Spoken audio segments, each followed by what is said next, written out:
نحمدہ و نصلی علی رسولہ الکریم اما بعد۔ صحیح البخاری کتاب الصلاۃ باب نمبر 29 باب قبلۃ اہل المدینۃ و اہل الشام والمشرق۔ باب ہے اہل مدینہ، اہل شام اور مدینہ سے جو مشرقی علاقے ہیں ان کے قبلہ کے متعلق۔ مدینہ والے، شام والے اور مدینہ سے جو مشرقی علاقے ہیں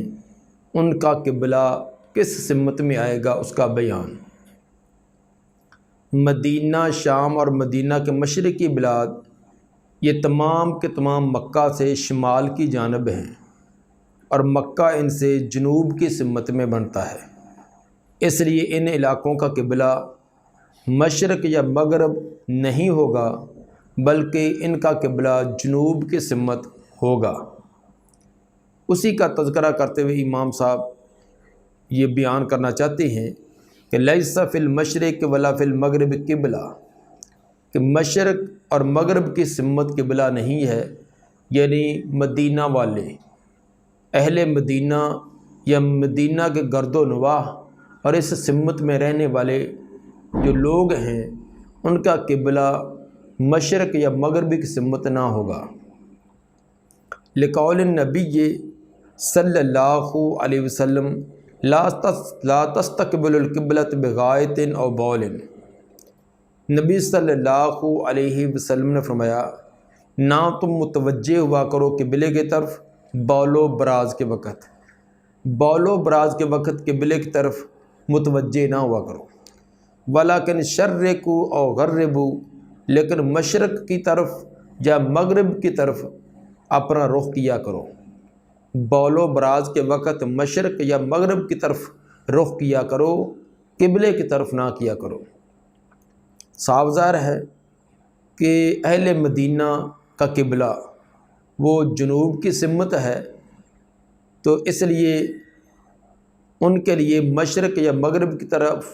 اگر منہ کر کے بول و براز کے لیے بیٹھا جائے گا تو قبلے کی طرف نہ منہ ہوگا اور نہ پیٹھ ہوگی۔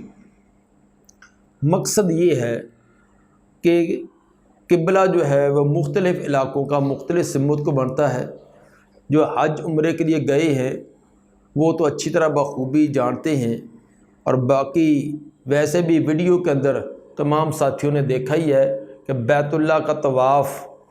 کرتے ہوئے جب جماعت ہوتی ہے تو وہاں صف بندی گولائی میں ہوتی ہے، تو بیت اللہ کے اندر بھی کوئی جو مشرق کی سمت، کوئی مغرب، کوئی شمال، کوئی جنوب کی طرف رخ کیے ہوتے ہیں، مقصد قبلے کی طرف ہوتا ہے۔ اسی طرح چونکہ ہمارا قبلہ جو وہ مغرب کی طرف ہے تو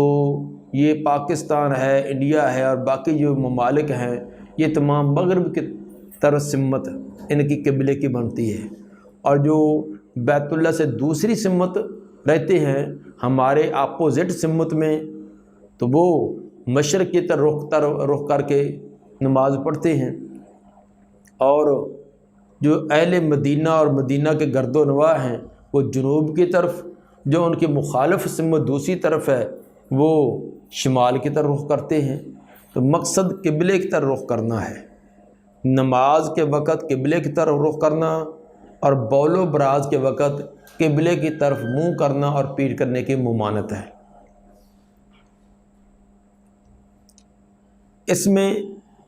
یہ بات بھی مد نظر رہنی چاہیے کہ اگر بیت اللہ نظر آ رہا ہے تو پھر عین بیت اللہ کی طرف رخ کرنا یہ لازمی ہے، لیکن اگر بیت اللہ آنکھوں سے اوجھل ہے، جس طرح کہ ہم دور دراز کے علاقے میں ہیں، تو ہم عین بیت اللہ کی طرف تو رخ کرنا ممکن نہیں ہے، البتہ بیت اللہ کی سمت کریں گے تو سمت بیت اللہ کی ہونی چاہیے، عین بیت اللہ وہ سامنے آئے یا اس کی ایک سائڈ پر ہو جائے۔ تو اس کے لیے طریقہ یہ ہے کہ مشرق اور مغرب کے درمیان جو سمت بنے گی،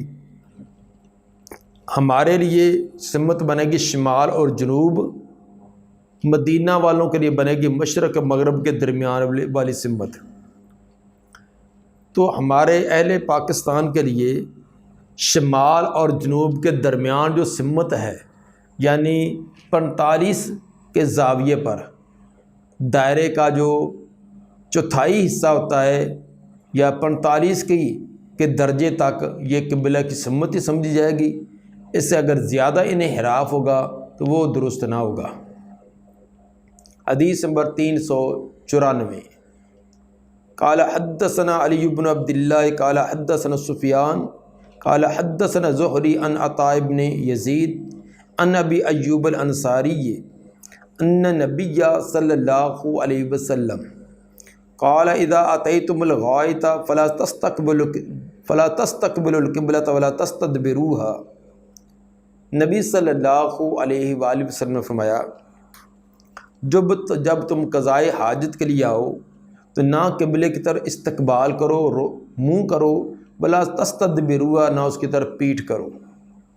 ولیکن شرقوا او غربوا، لیکن مشرق یا مغرب کی طرف بول و براز کے وقت اپنا رخ اور اپنی سمت کیا کرو۔ تو یہ بات بتلا دی کہ یہ اہل مدینہ کے لیے، مدینہ کے گرد و نواح کے علاقے ان کے لیے، شام اور جو مدینہ سے مشرقی بلاد ہیں علاقے ان کے لیے یہ حکم ہوگا، اور ہمارے لیے حکم یہ ہوگا کہ ہم شمال یا جنوب کی طرف بول و براز کے وقت رخ کریں، مشرق یا مغرب کی طرف نہ کریں۔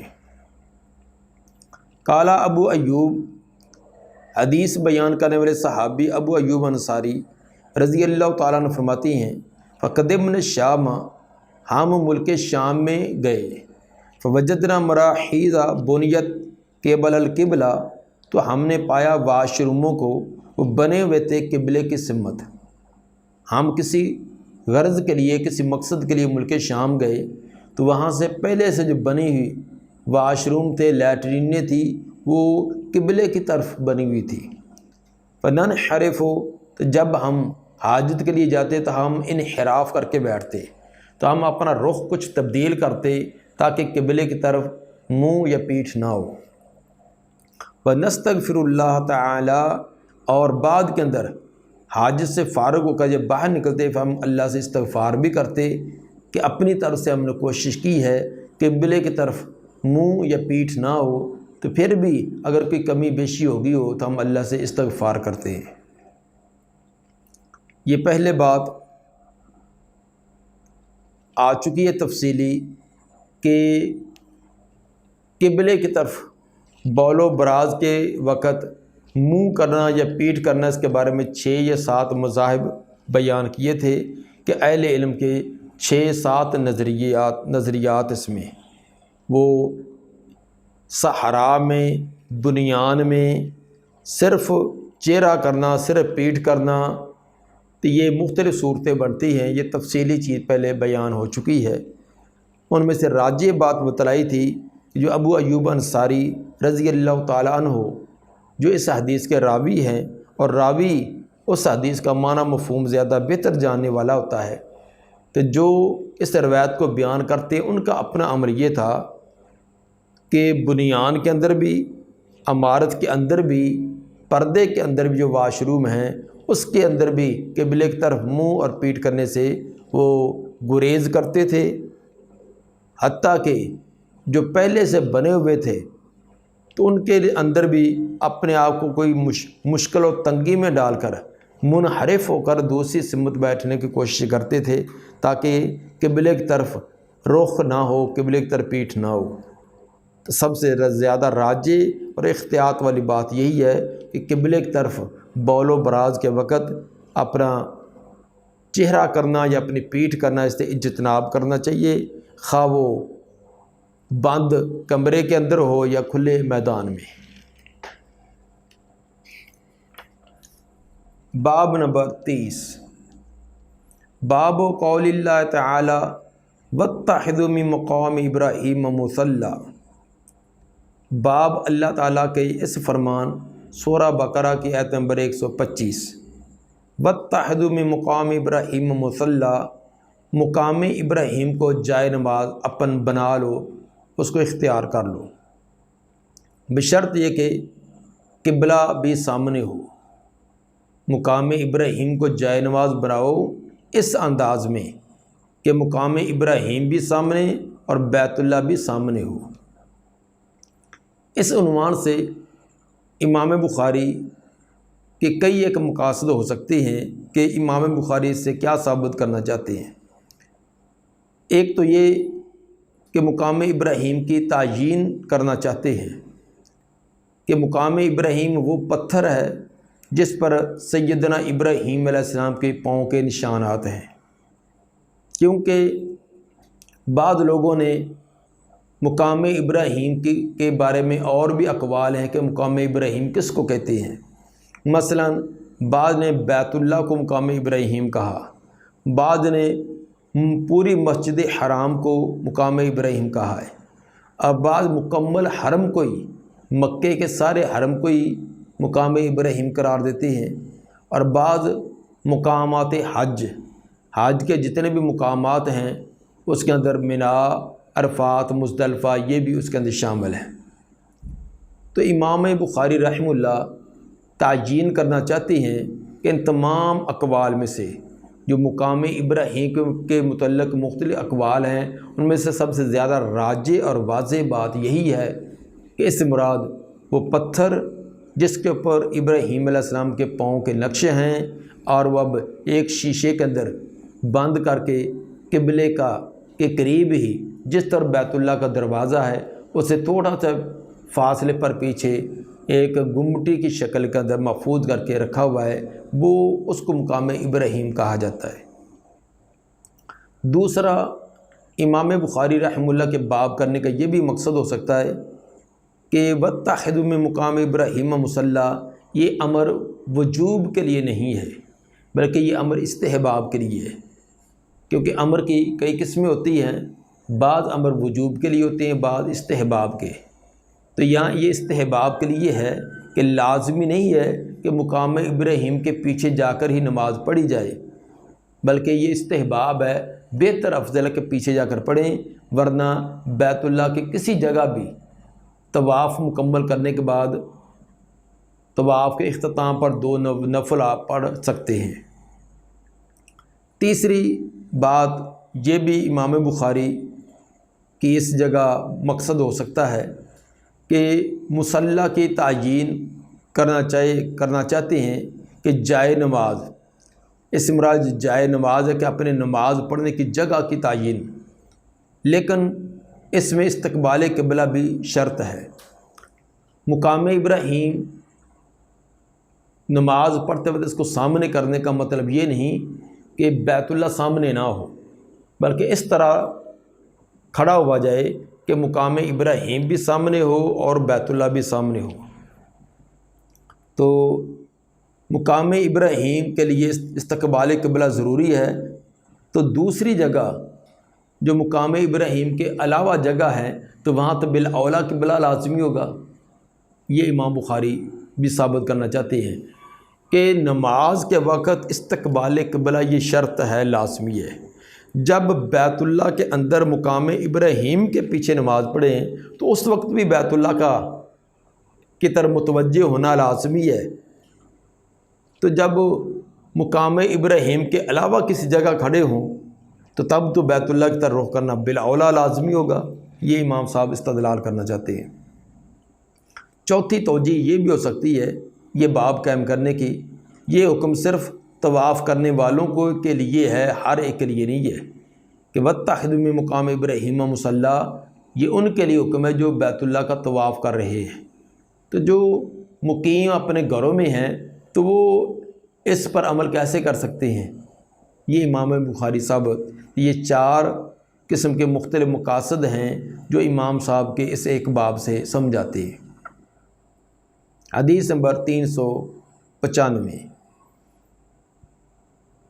قال حدثنا الحمیدی قال حدثنا سفیان قال حدثنا عمرو بن دینار قال سألنا ابن عمر عن رجل طاف بالبیت للعمرہ۔ عمر بن دینار فرماتے ہیں کہ ہم نے سوال کیا عبداللہ بن عمر رضی اللہ عنہما سے، سوال تھا عن رجل ایک آدمی کے متعلق، کہ طاف بالبیت للعمرہ، وہ عمرے کے لیے بیت اللہ کا طواف کرتا ہے، عمرہ کرنے کے لیے بیت اللہ کو اس نے طواف کیا۔ ولم یطف بین الصفا والمروہ،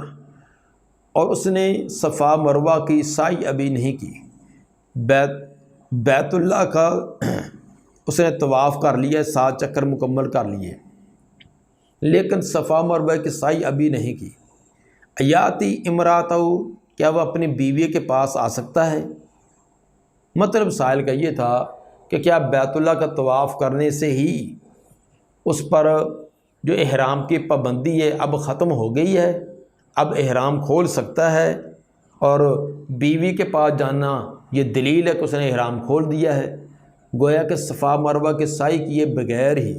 وہ احرام سے خارج ہو سکتا ہے، نکل سکتا ہے، یہ نہیں، یہ تھا سوال۔ فقالا، تو فرمانے لگے کہ میں تمہیں نبی کا طریقہ بتلا دیتا ہوں کہ قادم النبی صلی اللہ علیہ وسلم فطاف بالبیت سبعا، نبی صلی اللہ علیہ وسلم مدینہ میں مکہ میں جب تشریف لائے، مکہ میں آئے، فطاف بالبیت، بیت اللہ میں پہنچے تو بیت اللہ کا طواف کیا، 7 چکر، بیت اللہ میں آ کر 7 چکر مکمل کیے۔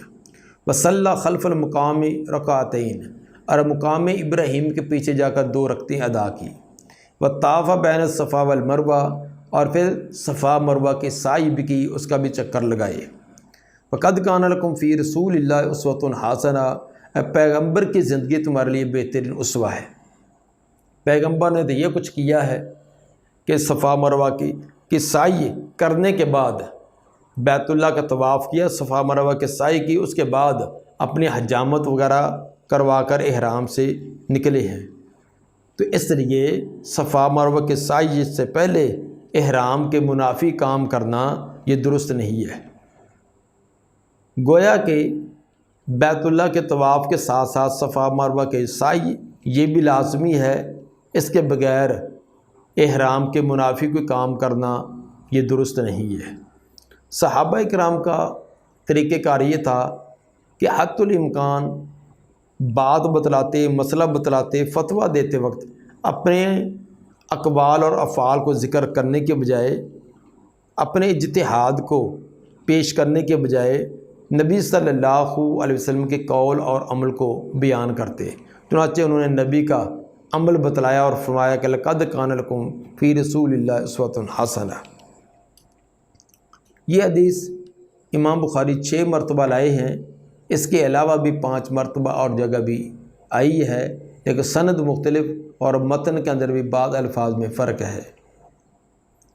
حدیث نمبر 396، وسألنا جابر بن عبداللہ، ہم نے جابر بن عبداللہ سے بھی سوال کیا،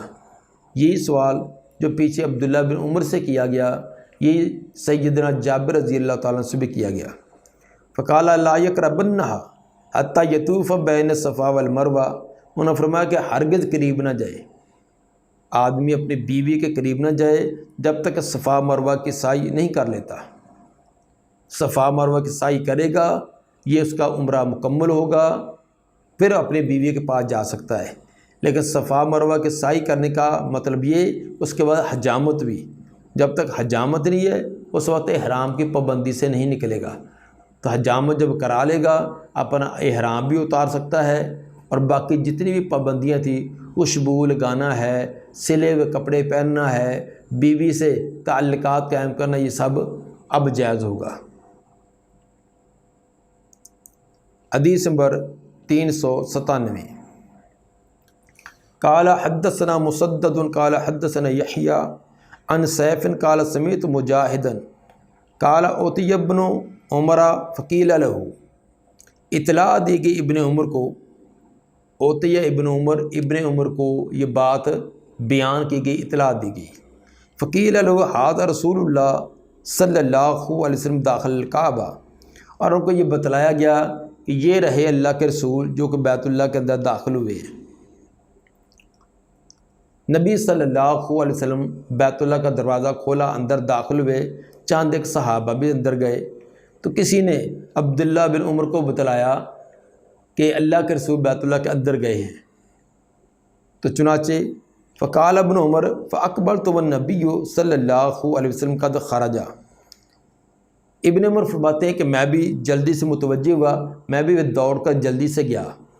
جب میں بیت اللہ کے دروازے پر پہنچا تو نبی صلی اللہ علیہ وسلم قد خرجا، باہر نکل چکے تھے۔ آپ بیت اللہ کے اندر اپنے زیارت کرنے کے بعد وہاں اپنی مناجات، دعا، نوافل ادا کرنے کے بعد باہر نکل آئے تھے۔ وَأَجِدُ بِلَالًا قَائِمًا بَيْنَ الْبَابَيْنِ، اور میں نے پایا سیدنا بلال رضی اللہ تعالیٰ عنہ کو، وہ کھڑے ہوئے تھے دروازے کے دونوں پارٹوں کے درمیان، بیت اللہ کے دروازے کے دونوں پارٹوں کے درمیان کھڑے ہوئے تھے۔ فسألت بلالا، میں نے حضرت بلال رضی اللہ تعالیٰ سے سوال کیا، قلت اصلی النبی صلی اللہ علیہ وسلم فی الکعبہ، تو میں نے سوال کیا کیا نبی صلی اللہ علیہ وسلم نے کعبہ کے اندر، بیت اللہ کے اندر نماز ادا کی ہے؟ کیونکہ حضرت بلال رضی اللہ تعالیٰ تو ساتھ ساتھ تھے، تو اس لیے ان کا سوال یہ تھا کہ آپ نے اندر نماز ادا کی؟ قال نعم رکعتین، انہوں نے کہا کہ جی ہاں، 2 رکعتیں ادا کی ہے۔ جگہ کی تعین بھی کر دی کہ بین ساریتین اللتین علی یسارک اذا دخلتا، 2 ستونوں کے درمیان، وہ 2 ستون کہ جو تیری بائیں جانب ہے بنتی ہیں جب تو داخل ہو، جب تو بیت اللہ کے دروازے سے سیدھا داخل ہو کر آگے جائے تو تیری جو بائیں جانب 2 ستون بنیں گے، ان کے درمیان ادا کیا۔ ثم خرج فصلی فی وجہ الکعبۃ رکعتین، پھر آپ نکلے اور بیت اللہ کے سامنے آ کر 2 رکعتیں ادا کی، بیت اللہ کے اندر بھی ادا کی تھیں، پھر بیت اللہ سے نکل کر بیت اللہ کے سامنے 2 رکعتیں ادا کی۔ امام بخاری رحمہ اللہ کا مقصد تو یہ ہے کہ مقام ابراہیم کی طرف منہ کر کے نماز پڑھنا ضروری نہیں ہے، ضروری ہے بیت اللہ کی طرف، کیونکہ آپ نے جو بیت اللہ کے اندر 2 رکعتیں ادا کی اور بیت اللہ سے باہر نکل کر ادا کی ہے، اس وقت مقام ابراہیم سامنے نہ تھا، بلکہ مقام ابراہیم آپ کے پیچھے ہے، اور آپ بیت اللہ کی طرف رخ کر کے مثلا بیت اللہ کے دروازے کے سامنے کھڑے ہو کر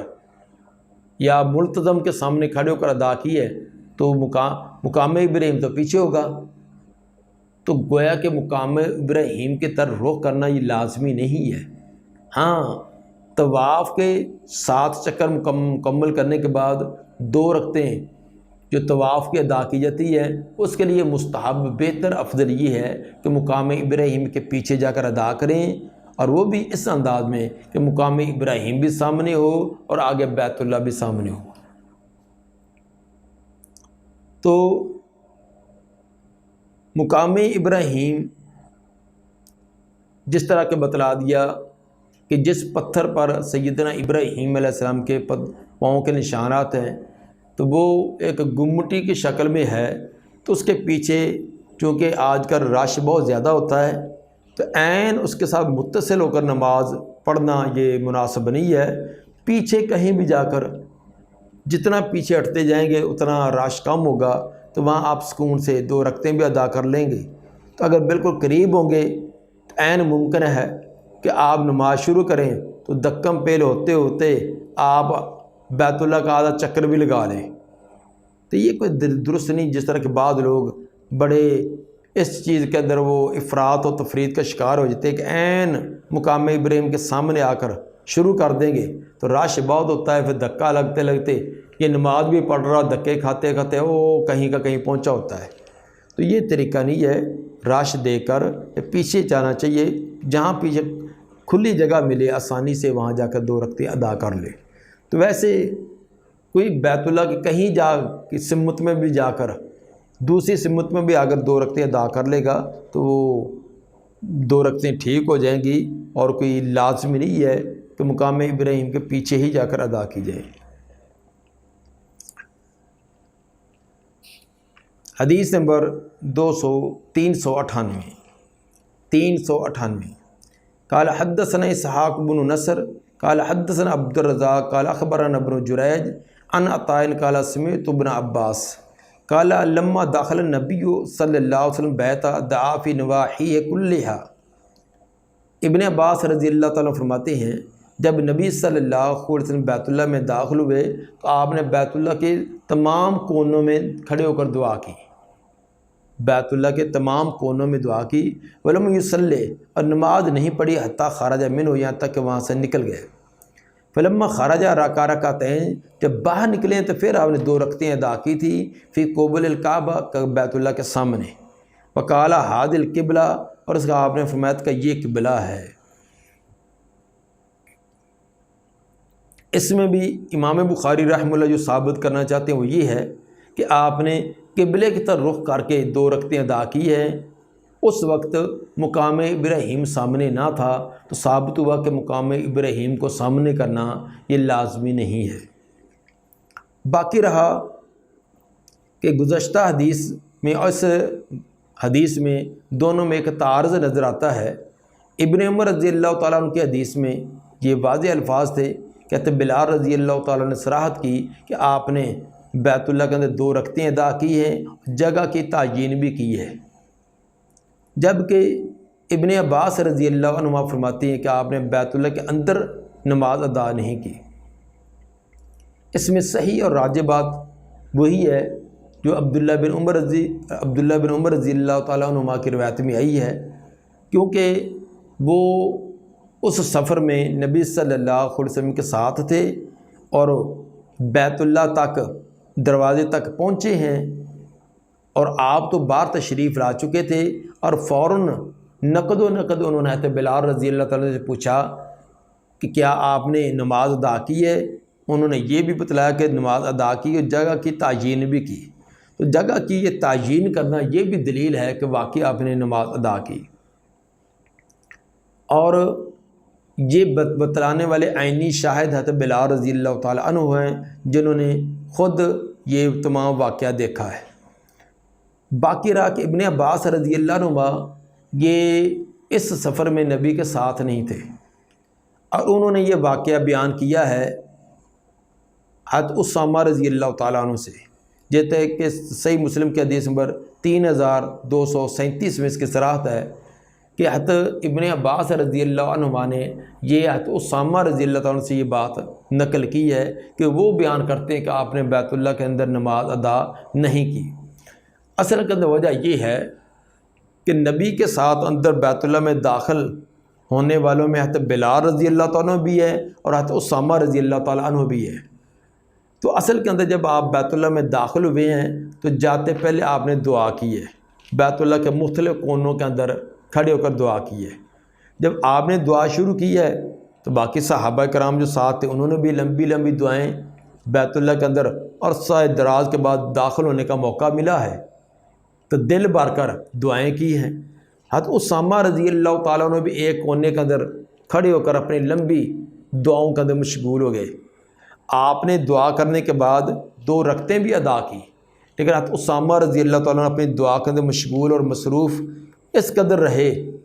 کہ ان کو دائیں بائیں ان کی کیفیت کی حالت کا کوئی علم نہیں، وہ اپنی دعا کے اندر مشغول ہیں۔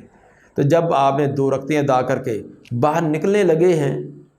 اس وقت ان کو پتہ چلا کہ اب آپ جا رہے ہیں، تو انہوں نے دعا ختم کر کے وہ بھی نکلے۔ اس لیے ان کو